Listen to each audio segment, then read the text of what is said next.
just because you chose a particular path doesn't mean that you are stuck to it. Just because you took nursing, for example, for college, doesn't mean that you can't find work online as a virtual assistant or a graphic artist.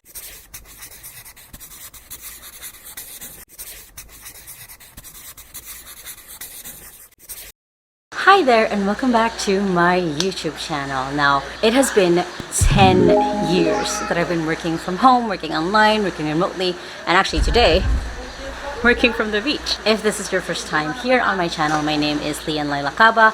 I have been working from home, like I said, since I was 15 years old. I'm now turning 26 next Monday, which is very exciting. And I wanted to come in and kind of create this kind of different kind of video for you guys, for those who are kind of thinking about working from home, or for those who've been doing for a while and kind of thinking, is this really for me?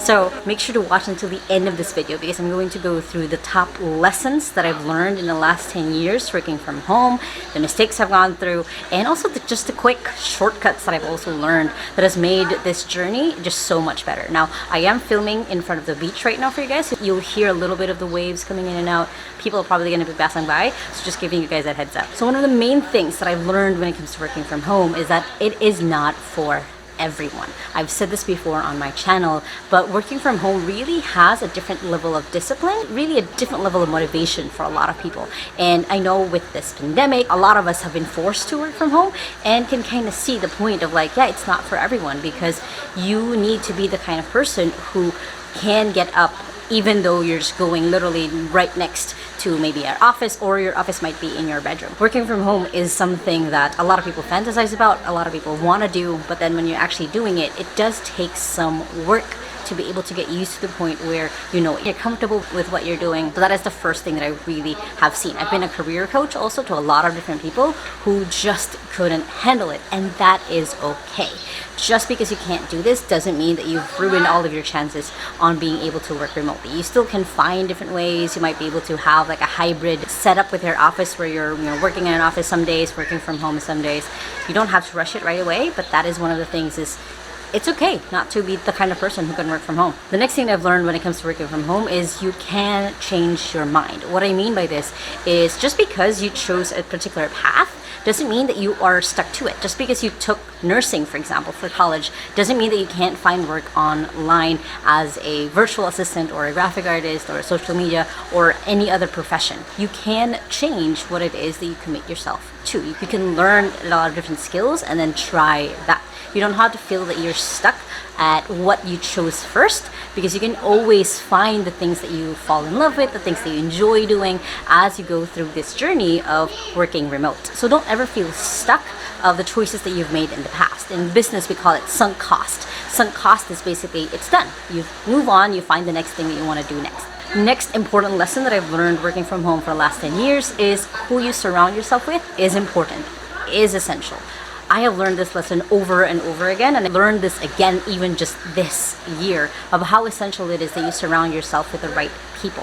You want to surround yourself with mentors, people who have done this for a while. You want to surround yourself with newbies, people that you can teach, and the more that you teach, you find that the more refined you are with the way that you work. You want to surround yourself with people who can support you, who can inspire you, who can push you to keep going on days where you don't want to keep going. Because in reality, when it comes to working from home, you kind of feel like you are your own like employee, business owner. You're on your own.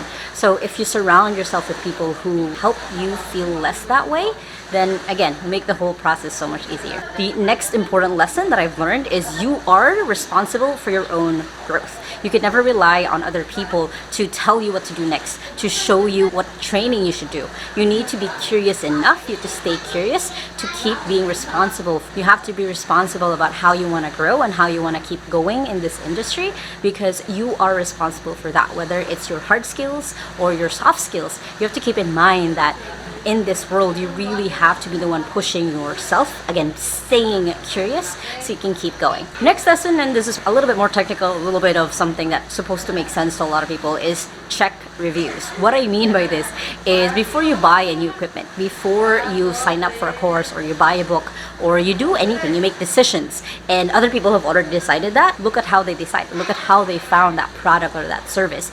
Because a lot of the time we get kind of caught up with the hype. If someone says like, oh, this is the best app ever, try to see the criticism reviews. Some of them might actually just be hate, but some of them will actually make sense to what it is that you want. Try not to get caught up in a lot of people saying, oh, you should just use this one app. And I do have a ton of videos where I talk about it, but basically keep in mind that you have other people's opinions. You don't have to let it weigh on you. Other people's opinions to judge whether something you're about to sign up for is going to be good or not. I have made this mistake of buying, oh, this headphones look really, really nice, and then not checking reviews, and then making the mistake of having to buy another pair of headphones. So be careful of what you spend your money on, what you decide on, and check how other people have found it. Another lesson that I have learned when it comes to working from home that has helped me a lot personally is to always set goals. Even if it's just a week goal, a monthly goal, a quarterly, yearly, 5 to 10 years goal. Have something that keeps pulling you forward. Have something outside of you that will inspire you when the time comes, when you feel like you don't want to keep going, when you feel like everything is falling apart, that will inspire you to keep going. So for example, for me, I've talked about this a lot. One of my goals is to help 1 million Filipinos learn how to work from home, which is why I have this YouTube channel. 2 is to be able to help 10,000 entrepreneurs, to empower them to have a business that grows beyond themselves. And lastly is to be able to start an office or a business in New York. Those are all of the goals, all the things that I really want to achieve in my life and propel me forward when I don't feel like wanting to work on my business at all. So have something like that. Have some sort of goal, no matter how small, how big, doesn't really matter. It just has to inspire you, propel you to keep going. And it doesn't always have to be a business or a career goal. It could be, right now one of my fitness goals is to be able to get to 50 kilos. I'm now at 56. These are the things that make me want to do yoga. These are things that want me to make sure that I go for a walk a lot. So have little things, have little joys basically that you're constantly working towards. And next to that is actually have goals, but be flexible. What I mean by that is things can change. You will find things that you've been working towards something for so long, and then all of a sudden like, oh, I don't want this anymore. And those times in your life will happen. So make sure that you keep the flexibility of being able to have the discernment, like knowing the difference between wanting to pursue something or wanting to change tracks and go to somewhere else. And again, that's okay to change your mind. Next thing that has really helped me in the last 10 years, and I've just said this, is habits. So for example, for me, again, one of my goals is to get to 50 kilos. I was at 63 about 4 months ago. I'm now at 56. So one of my habits is to make sure that I do 100 of something every day. So 100 sit-ups, 100 jumping jacks, something like that. To do yoga, I walk around. I make sure that I get up from my desk often. So that is for me. These are the habits or the things that keep me just really aligned with what my goals are, with what I want. And every morning I have my own morning routine. I wake up, I do meditation, I do journaling, I read a book, and at night I make sure that I do my yoga, like I said, and then I make sure that I take all of my supplements, all of that. So I have these habits that keep me in a routine where I keep going. In days where I don't feel like my mental health is all there, or I just feel sick or feel tired, then my routines keep me in check. And it does really help when it comes to you making sure that you are productive when you're getting things done, is when you have this routine, this habit already set up within yourself. Next lesson that I've learned in the last 10 years is you never really start from scratch. Now what I mean by that is kind of like earlier when I said, check reviews before you buy something. A lot of the time when you're trying to do something new, you're not the first one doing it. Now that's not a bad thing. That means that you have other people who can serve as your guide as you're trying to figure this out. So for example, for me, when I started to XU as an executive assistant business, it was different in the part where it was an executive assistant business. It wasn't just another virtual assistant business, but I had other people, I had other virtual assistant agencies to look at of like, oh, this is how they're doing certain things. Now, this is not copying. This is getting inspired and seeing that if these people have made it, despite circumstances, despite everything else that they've gone through in life, then I know I can make it as well. So just keep that in mind, as you never really start from scratch. There's always going to be mentors, books, courses, and people who can help you get started on your journey. Next lesson that I've had to learn is to track your work. What I mean by this is now that you're starting maybe your freelance business, you're starting to work from home, and you might have switched with your boss and said, hey, can I work from home most of the time? Then you want to make sure that you track your work. Now this could be to-do lists, this could be your reading list, your skills list. Have some sort of way that you can see how far you've come in different areas of your life. Try to see, hey, I read 52 books this year, or like, hey, I was able to run 10,000 steps in the last week. So just having some way that you are able to see your progress. Another way that you can think about track your work is to track your numbers. Track how many clients you've gotten, track how much money you've made. All of these sum up to you later on being able to talk to other people really easily about your business and about what it is that you do. And with that, the next tip I have is to build your brand or your IP, or what do we call intellectual property. Now I know it's a little bit of a technical handful, but it's basically making sure that you build up something that's just for you.